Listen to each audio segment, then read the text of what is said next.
Alors, on va parler des bâtiments et de l'énergie. Mais tout d'abord, je voudrais vous lire un petit extrait d'un discours qui a été prononcé hier.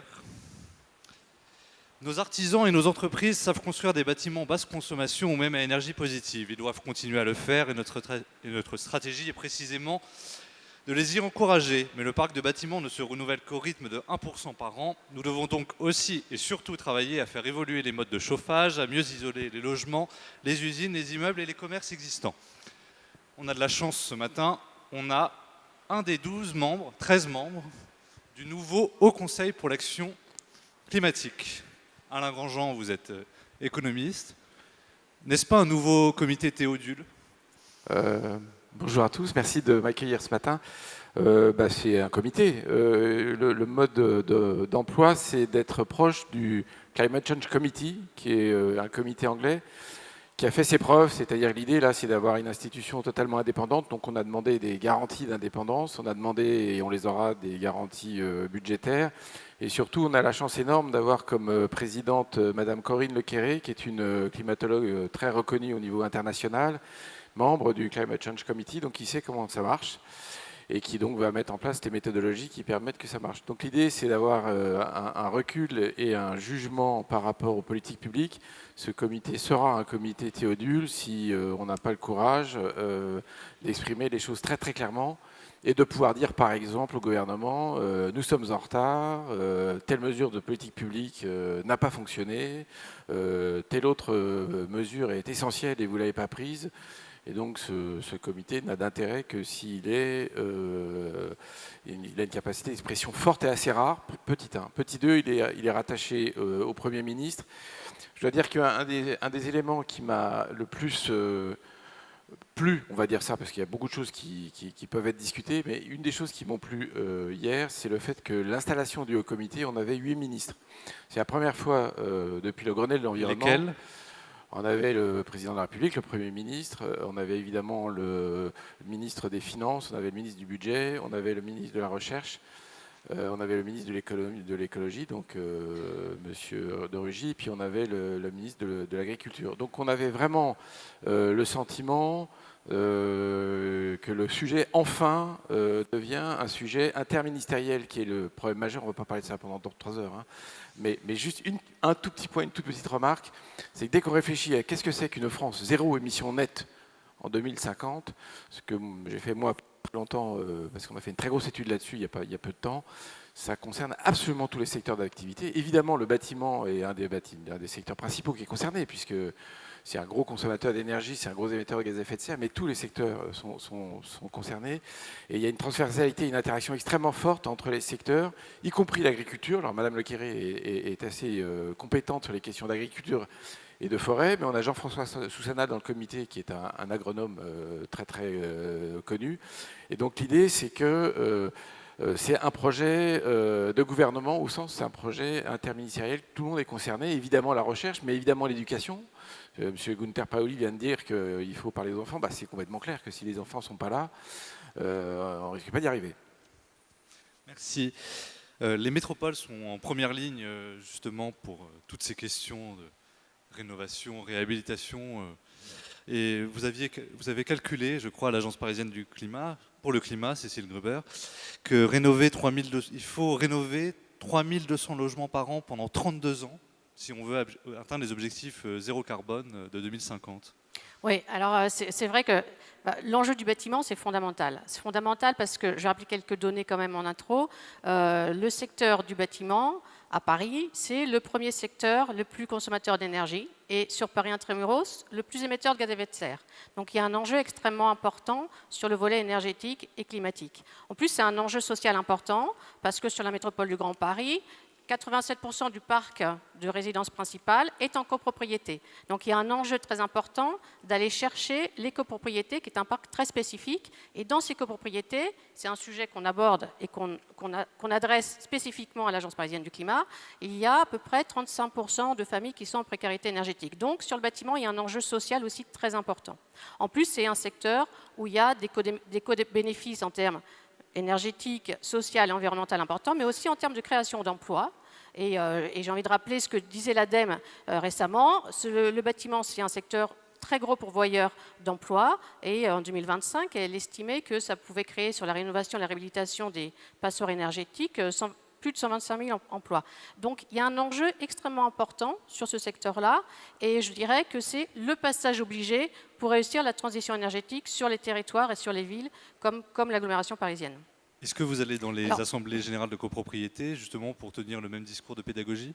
Alors absolument, absolument, mais ce n'est pas forcément les sujets d'entrée pour les accompagner. Alors on a aujourd'hui quand même observer une réelle dynamique. Il y a un saut d'échelle à faire, on va en reparler par rapport aux enjeux, aux chiffres que vous avez donnés, mais on a constaté qu'il y avait une réelle dynamique. Et nous, l'enjeu pour maintenant passer à un saut d'échelle, c'est à la fois de créer une demande en tant que tiers de confiance, et notamment on est à l'Agence parisienne un membre du réseau FER, réseau national FER, hein, service public de l'énergie, faciliter, améliorer, informer sur la rénovation énergétique. Et l'enjeu, c'est à la fois de créer la demande et surtout d'accompagner, de fédérer, de mobiliser, de mettre en visibilité l'offre des professionnels. Et donc, on a mis en place un dispositif d'accompagnement extrêmement concret. On a un acteur de terrain et on accompagne aujourd'hui, sur la métropole du Grand Paris, environ 2600 copropriétés, c'est plus de 150 000 logements. Et on a fait la preuve que la rénovation globale, ça fonctionne, ça marche. On a aujourd'hui documenté, référencé, accompagné des copropriétés et on a des opérations basse consommation, avec un enjeu de performance énergétique important, qui sont aujourd'hui livrés. On a référencé dans un observatoire tous les indicateurs qui permettent de donner une visibilité à ce marché aujourd'hui. Et effectivement, le saut d'échelle est important, puisque si on voulait, bien qu'on ait aujourd'hui accompagner une dynamique, si on voulait vraiment réussir les objectifs ambitieux de neutralité carbone sur le territoire, neutralité carbone à Paris, ça veut dire rénover 1 million de logements d'ici 30 ans. Sur le territoire de la métropole, c'est rénover au standard bioclimatique 100% du parc. Donc les enjeux sont gigantesques. Et pour ce saut d'échelle, effectivement, on a calculé qu'il faudrait à peu près rénover 3200 copropriétés sur 32 ans. Et que ça mobiliserait un chiffre d'affaires important, qui est de l'ordre entre 26 et 40 milliards d'euros. 40 milliards d'euros, c'est, pour vous donner un ordre de grandeur, l'équivalent du Grand Paris Express. Voilà. Oui. Fabienne Gibaudot, pilote du projet Cordée à la Ville de Paris. Vous travaillez non pas sur l'existant, mais sur le neuf, y compris dans le nouveau quartier de Clichy-Batignolles. Et vous avez même créé un nouveau métier, qui est le facilitateur énergétique de quartier. Oui, qu'est-ce que c'est? Alors, le facilitateur énergétique de quartier, c'est un nouveau métier qui permettra de garantir les performances énergétiques qui étaient prévues au départ. Comme vous l'avez dit dans votre première déclaration, on sait aujourd'hui construire des bâtiments performants. On maîtrise des technologies nouvelles qui permettent de faire des quartiers aujourd'hui qui vont vers le bas carbone. Mais on voit dans les premières mesures qu'on a faites, notamment des éco-quartiers, qu'on n'arrive pas à tenir cette performance dans le temps.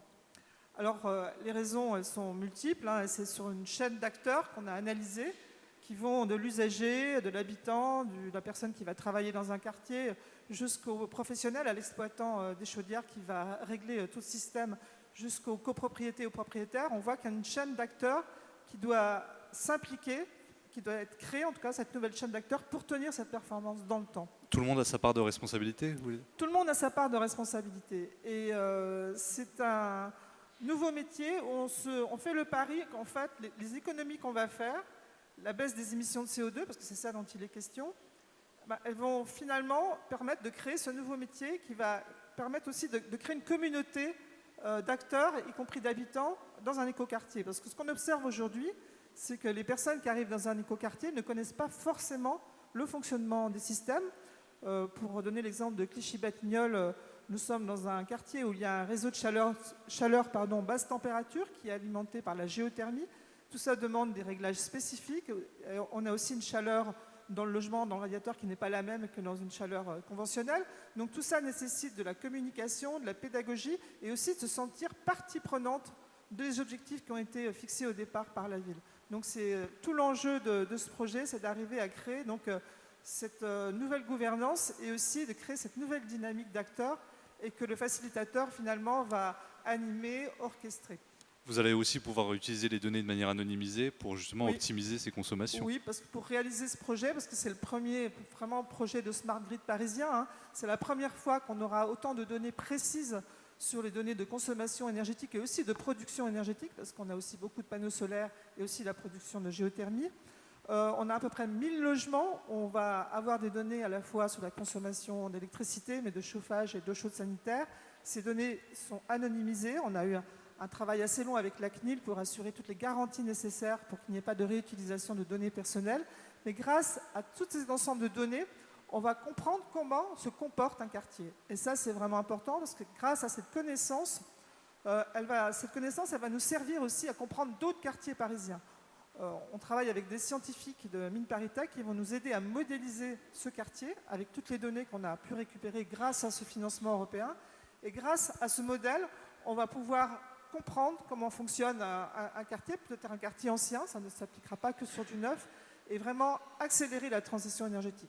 Car c'est savoir prendre les bonnes décisions, c'est savoir cibler les bonnes actions et aussi emmener les bonnes personnes vers les mêmes objectifs. L'économiste de l'énergie qui a créé Carbone 4, que pensez-vous de cette initiative? Oui, c'est effectivement important, d'une part, de mettre ces questions-là au centre de la politique de la ville de Paris, et deuxièmement, c'est très important de rentrer dans la pratique des uns et des autres, parce que tout le monde sait qu'il y a des effets rebonds, il y a des effets de perte d'habitude, et que, par ailleurs, il faut reprendre de nouvelles habitudes. Donc ça, il n'y a pas de débat, je suis très très content que ce type d'initiative se fasse et se développe et se fasse savoir. Maintenant, sur le plan strictement économique, et vu avec un peu de recul, un des énormes sujets qu'on a sur la table, c'est que cette transition énergétique, elle consiste à remplacer des charges régulières, qui sont la facture de chauffage qu'on a, par un investissement initial qui est le coût de la rénovation. Et c'est exactement la même histoire dans le transport individuel. On va devoir remplacer des voitures qui consomment chaque fois qu'on fait un plein de l'argent contre un investissement initial. Donc du point de vue économique, l'enjeu de la transition, c'est de remplacer des flux courants par du capital. Évidemment qu'on va buter sur la difficulté de solvabilité des acteurs, hein, au départ, qui ne seront pas tous capables. Alors on dit qu'ils ne vont pas tous être bancables. Alors, pour une raison de fond, c'est qu'il y a un prêt initial et il y a donc une dépense initiale à faire qui est peut-être importante. Puis la deuxième raison, c'est que le système bancaire considère que la rénovation, c'est quasiment de la consommation, c'est du prêt à la consommation, il n'y a pas une garantie hypothécaire ou quelque chose comme ça, donc les taux d'intérêt sont souvent élevés. Donc je crois que la réussite sur le plan économique de la transition énergétique, que ce soit dans les villes, que ce soit vis-à-vis des ménages, que ce soit pour les copropriétés, que ce soit même pour les bâtiments publics de l'État, c'est arriver à trouver des moyens financiers, d'ingénierie financière, un peu l'équivalent d'un leasing qui lisse l'ensemble des charges sur la durée où l'investissement réalisé devient rentable. Alors là, à ce stade, on n'a absolument pas le temps, il reste 12 minutes, de rentrer dans le développement des solutions, mais c'est pratique, mais c'est clair qu'on va avoir besoin de ça. Donc dans l'architecture générale et dans l'histoire qu'il va falloir mettre en place, la mobilisation des outils de financement du secteur bancaire et la créativité entre les uns et les autres pour arriver à faire ce lissage me paraît une condition de succès fondamentale, que ce soit pour le bâtiment, la rénovation, ou que ce soit pour la voiture, qui est évidemment le deuxième ou le premier sujet. Ça dépend quel critère on prend. Cécile Gruber, si vous rejoignez demain le Haut Conseil pour l'action climatique et que le Premier ministre vous demande une proposition, que lui dites-vous? Alors, sur le bâtiment, je pense qu'il faut un plan de rénovation qui soit spécifique sur la copropriété. Parce que la copropriété, c'est un segment très particulier. On ne l'adresse pas comme la maison individuelle. D'abord parce qu'il y a une organisation spécifique avec une gouvernance complexe, particulière. Ça mobilise un écosystème de professionnels extrêmement divers. Ensuite, de façon temporelle, c'est des projets qui sont montés à moyen terme. Un projet, ça sort sur 3 à 5 ans. Et en fait, il y a un enjeu aussi social très important, c'est vraiment la mobilisation d'un projet partagé. Il y a une vraie communauté d'acteurs qui doivent monter ensemble un projet avec des liens sociaux très forts qui se tissent dans la réalisation de ces projets. Et donc, il y a un enjeu très fort d'avoir un programme spécifique à la copropriété avec des aides dédiées à la copropriété. Alors, ce qu'on demande, nous, aussi, c'est surtout une stabilité et une visibilité des dispositifs financiers. Parce que quand on accompagne sur le terrain des copropriétaires, on les aide à monter un plan de financement, on les met en relation avec les sociétés d'ingénierie qui vont les aider à aller jusqu'au bout de ce plan de financement.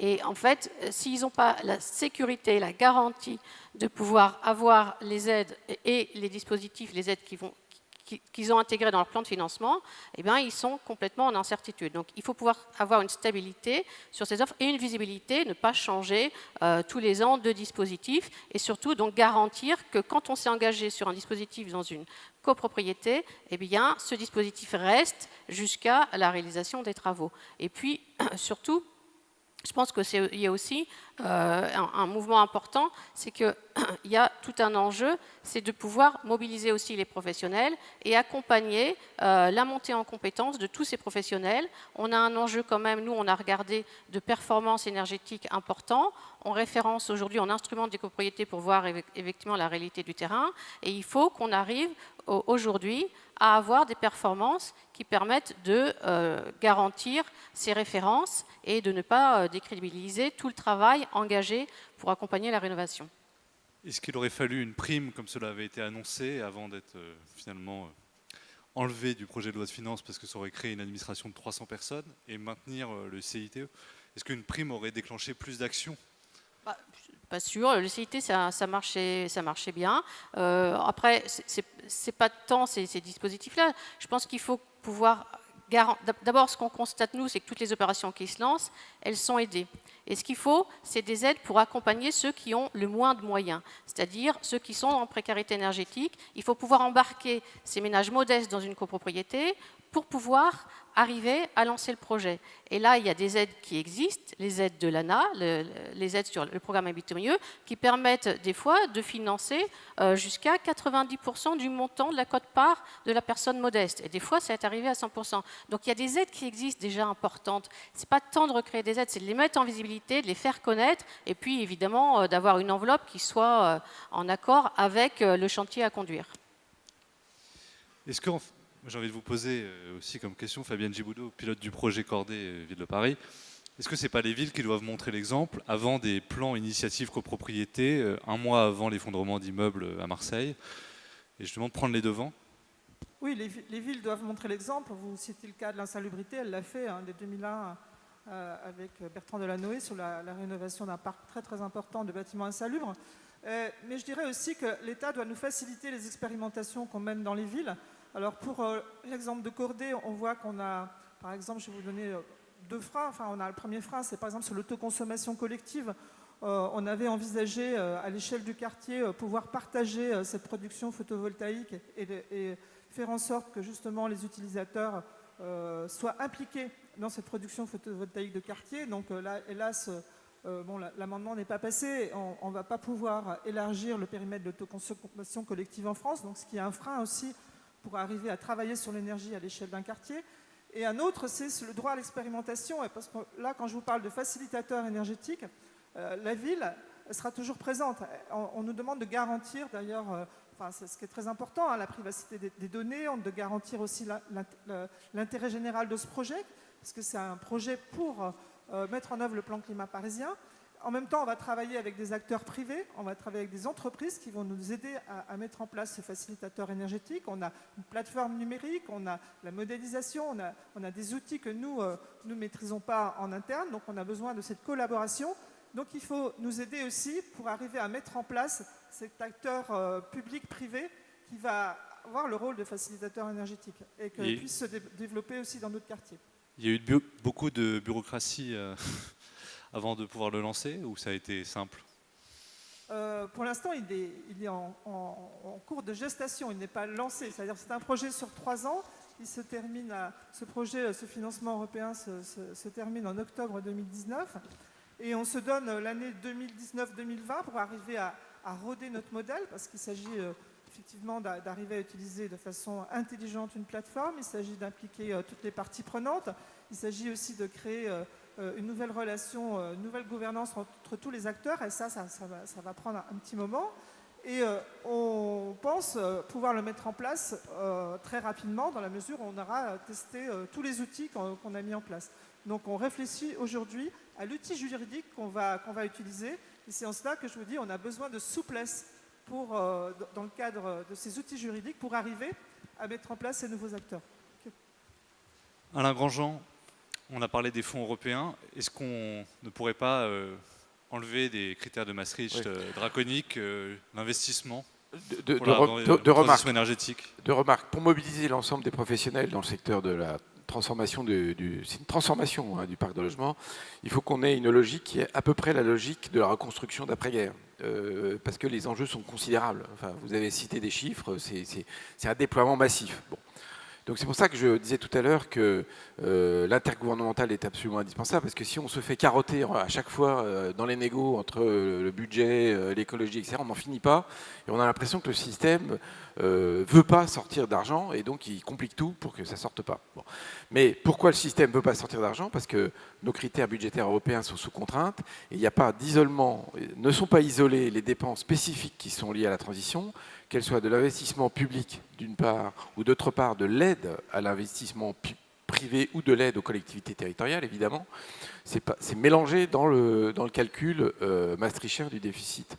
Donc j'en parlerai demain à l'Assemblée nationale, mais il est tout à fait clair qu'on peut et on devrait mobiliser ce qu'on appelle les marges de flexibilité qui sont à la main de la Commission européenne pour bien séparer les choux des carottes, si je peux me permettre, et dire que là, on a des carottes qu'il faut bien mettre de côté, parce que sinon, on se les fait rabioter à chaque fois. Et c'est moi, mon analyse sur le fait que, du coup, on a un manque de visibilité, parce que chaque année, il y a un gars au budget qui se dit où est-ce que je vais pouvoir carotter mes carottes, si je peux me permettre ce jeu de mots. Et donc, évidemment, ça a l'air d'être un peu ambitieux de renégocier avec l'Europe cette affaire-là, mais je pense que si on ne fait pas ça, en plus les Européennes arrivent, si on ne met pas ça sur la table, on va continuer à discutailler dans tous les sens, et dans 10 ans, on sera toujours à se dire, merde, il fallait faire, excusez-moi ce grossièrement, mince, il fallait faire 500 000 rénovations au niveau national, je ne me rappelle plus le chiffre pour vous, mais enfin c'est vraiment considérable. Oui, 1 million à Paris. 1 million à Paris, bon, donc c'est des chiffres énormes. Et on va se dire, on va en reprendre 10 ans de retard. En ce moment, on est très en retard, pour appeler un chat un chat. En une minute, le président de la métropole du Grand Paris, Patrick Ollier, vient d'arriver. Une carotte pour l'inciter à rénover davantage le parc immobilier de la métropole? Pas le parc public, le parc privé. Oui, non mais la métropole, justement, c'est un secteur, nous, on a proposé à la métropole un dispositif clé en main pour accompagner à la fois le marché et les particuliers, c'est le dispositif CoachCoPro. La métropole s'en est saisie et on en est très content, et donc elle va nous accompagner à le mobiliser. Donc là, maintenant, ce qui est important, c'est qu'on puisse arriver. Il y a les financements des travaux, mais il y a aussi le financement de toute cette partie d'amorçage qui est l'accompagnement. L'accompagnement, on en parle beaucoup, on dit que c'est indispensable pour que les personnes passent à l'action, pour accompagner les particuliers à passer à l'action, pour accompagner les professionnels à rentrer sur le marché. Cet accompagnement, on en parle beaucoup, on dit que c'est la clé pour y aller, mais il n'est pas financé aujourd'hui. Et donc c'est ça qui est important, c'est pouvoir financer cet accompagnement de tiers de confiance, qui est fondamental pour arriver. Ce n'est pas seulement les dispositifs de financement des travaux. Donc là, ça c'est un enjeu, et c'est une solution que Patrick Ollier, on le sait, a entendu, et sur lequel on sait qu'on va pouvoir avoir des soutiens pour avancer dessus. Mais ce n'est pas que des dispositifs au niveau locaux, c'est au niveau national que l'ampleur, évidemment, les enjeux sont portés, et c'est avec l'ensemble des niveaux, des échelons qu'il va falloir travailler, et c'est tous ensemble, et pas seulement le niveau local qui n'a pas forcément tout seul les moyens d'y aller. Donc on attend vraiment que ce soit porté à un niveau qui soit le bon pour prendre les décisions et les enveloppes à la hauteur des enjeux qui sont des enjeux pour le confort, pour diminuer la facture énergétique des gens, et puis pour la bataille du climat en 2050. Voilà. Fabienne Gibaudot, même question pour vous qui êtes sur un territoire grand parisien. Ouais. Nous, l'objectif, c'est de partager ce projet avec tous les acteurs de la métropole, évidemment. On est en relation avec d'autres aménageurs qui travaillent à l'échelle de grands quartiers, qui sont très intéressés par ce qu'on est en train de faire sur le quartier Clichy-Batignolles. Et évidemment, nous sommes aussi très ouverts est très disponible pour venir partager ce projet avec tous les acteurs de la métropole, les élus et aussi les aménageurs qui ont aussi qui testent aussi ce modèle. On n'est pas les seuls, hein. D'autres villes comme Bordeaux, Toulouse, Marseille aussi ont des quartiers où ils essaient de mettre en place un nouvel acteur, qu'ils l'appellent, des fois c'est une conciergerie de quartier, des fois c'est un facilitateur énergétique, il peut avoir d'autres noms, mais c'est en tout cas la même finalité, c'est de tenir la performance environnementale, pas seulement énergétique, dans le temps. Et je pense que c'est quelque chose qui va beaucoup se développer et on est évidemment très ouvert pour partager ce projet. Merci d'avoir tenu les délais.